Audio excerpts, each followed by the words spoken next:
Why does everybody hate this ride? Pity poor Anaconda. What have you done to deserve such treatment? Certainly there are better coasters, but I have never seen a ride of its caliber which inspires such vitriol and constant rumors of its replacement. Maybe someday the coaster community will learn that wanting something to happen really badly does not make it a legitimate rumor. Maybe. 3 decades have come and gone since Anaconda first opened at King's Dominion, and in that time the ride has become a near certain skip for the GP and a punching bag for the enthusiast community. And I don't understand the constant pile-ons. It's a forceful looper with an awesome and unique first drop, 2 legitimately powerful inversions, and godly hang-time-filled corkscrews, all wrapped up in a scenic and surprisingly comfortable package. Or maybe I'm just deluding myself, and it's actually a painful, boring ride that should have kicked the bucket a decade ago.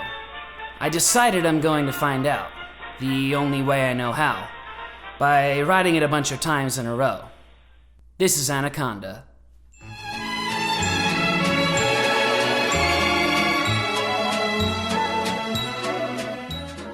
Our story actually begins a few miles down the road in Williamsburg, Virginia. The year is 1978, and everyone's favorite malt beverage purveyor is looking to make a statement at the theme park they just opened. That statement came in the form of a new roller coaster, and while it wasn't themed to Bud Light Platinum, the Loch Ness Monster turned lots of heads, debuting as the tallest and fastest roller coaster in the world, and the first, now only, coaster with interlocking loops. Ooh, so pretty. Over a decade later, in 1991, King's Dominion finally answered, opening Anaconda and demolishing Nessie's records with a bigger drop and twice the inversions. Granted, Nessie lost those records over a decade ago, but no matter. Anaconda is a record breaker too, debuting as the first looping coaster in the world to feature an underwater tunnel, which is something we should care about for some reason. Despite these 2 rivals having similar stats on paper, public perception went in 2 very different directions. Nearly 45 years after opening, the Loch Ness Monster is considered a classic and a paragon of its genre. Meanwhile, enthusiasts around the world clamor for Anaconda to be sent to the scrapyard. Why? I mean, I don't think it's bad. Who knows though, maybe after a mini marathon I might change my tune. Time to head to the park. Well, I'm back and I'm vlogging again. This time I'm at King's Dominion to ride King's Dominion's 1991 Aerodynamics multi-looper Anaconda 5 times in a row. Hi, it's me from Post. I have friends with me. None of them are going to ride it more than once, which I get. I totally get it. But I'm riding it 5 times in a row, and I'm documenting it for you people. You're welcome.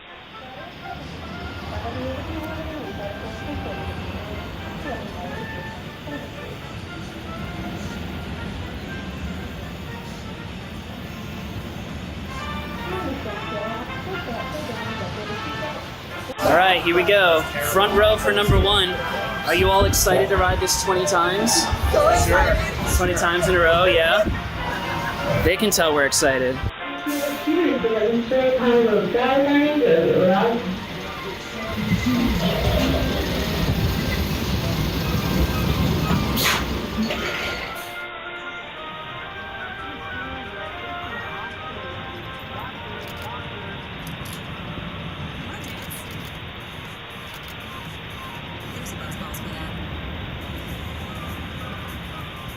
Welcome back, riders. How was that ride? It was a ride.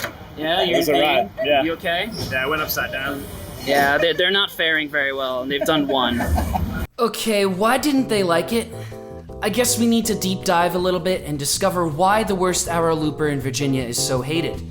Let's start with the positives. A beautiful setting over the water, a solid first drop, and those classic tight and forceful arrow loops. Once you get past those, however, things take a turn for the worse. It's getting pretty old now, and you can tell just by how rough and headbangy the garbage transitions are. And let's not forget the absolutely baffling and bland helix after the mid-course, which is way too slow and just feels like a waste of track. With all that considered, it's not hard to see why the Loch Ness Monster is so derided by... shit. Wrong ride. I'm doing great. I got 4 more to go. It's super forceful up front. Like the first loop and winder thing going into the mid-course, legitimately forceful. The helix, it's got good whip, as janky as it may be, and the corkscrew's a great hang time. Okay, so I did the front row for the first. I'm gonna do the back row for the second. Compare notes.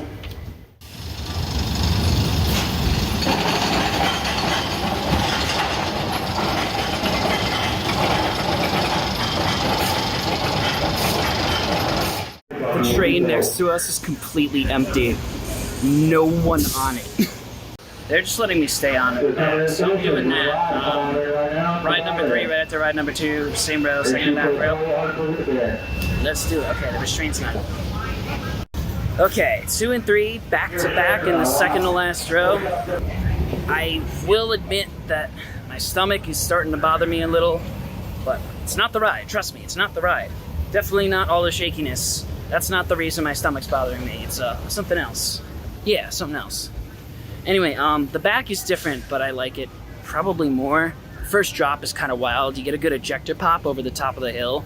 And that first loop is crazy. You get dragged through it, and it's really high G. Corkscrews get better hang time too, but I'm gonna try it in the middle now to feel that real elite middle row hang time. And also because I'm riding this 5 times, so why not? I want to make a quick point.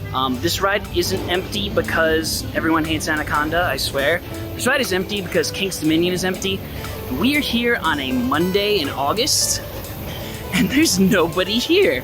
Walk-ons for I-305, walk-ons for Twisted Timbers, walk-on for Tambili too, so I didn't actually have to wait for a free spin credit.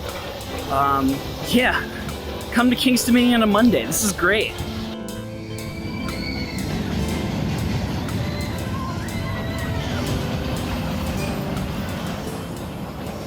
Middle row does give elite hang time on those corkscrews. You go so slowly through them, which is awesome. And the rest of the ride is just way worse in every way. No whip. The helix section becomes very boring. And maybe that's why people don't like this ride. Ah, yes, the helix. Now, I'm not stupid. I know why you all hate this ride. I know Anaconda's horrendous reputation stems from the infamous figure 8 helix after the brake run. And I get it, because initial impressions look bad. I mean, you're seeing how poor this track work is, right? I'm here to tell you, though, it's better than it looks. Please believe me? Yes, the track work objectively sucks, but you go through the sequence so slowly that there's no chance of headbanging. It's surprisingly whippy in the front and back cars, too. And that slow pacing pays off as you enter the final corkscrews, falling out of your seat as you are slathered with glorious hang time not once, but twice. A truly mouth-watering sequence. Now I'm hungry.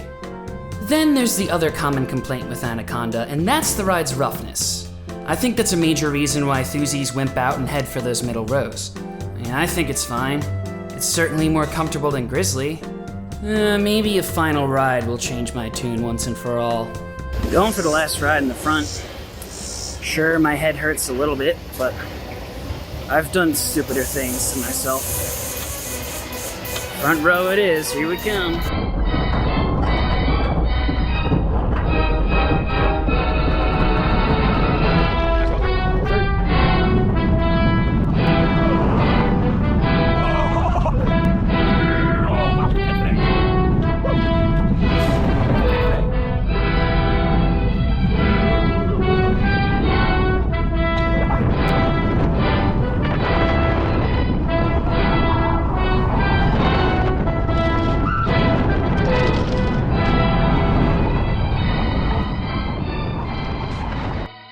And that's it. I got a Zen ride on the last ride, which was kind of sick. Front row, it's starting to get really shaky on me, but 5 rides, no problem. You can do this. This is an elite arrow looper, and it is the best arrow looper in Virginia. So don't sleep on it when you come to King's Dominion. You might be pleasantly surprised. Peace out. Now it's time for a little surprise reveal. Here's a picture of me sitting on Anaconda's brake run earlier this year. On March 27th, 2022, I came to King's Dominion, a 3.5-hour drive from my home in Philly, by myself, and rode Anaconda 5 times in a row. Alone. While I was having a gastric episode. And I took no footage, but I have this Facebook post to back up my story. Not only did I know I could do this, I've in fact done it before, so why did I do it again? Because I'm deranged. The rumor mill is at it again, and it seems once more that Anaconda might be on the chopping block. And maybe this 30-year-old ride has finally reached the autumn of its year. But I will always go to bat for this janky old looper. Regardless of Anaconda's fate, it will always hold a soft spot in my constantly growing coaster lineup, and I will always hold it in regard for what it is, the best arrow looper in Virginia. Thank you for watching.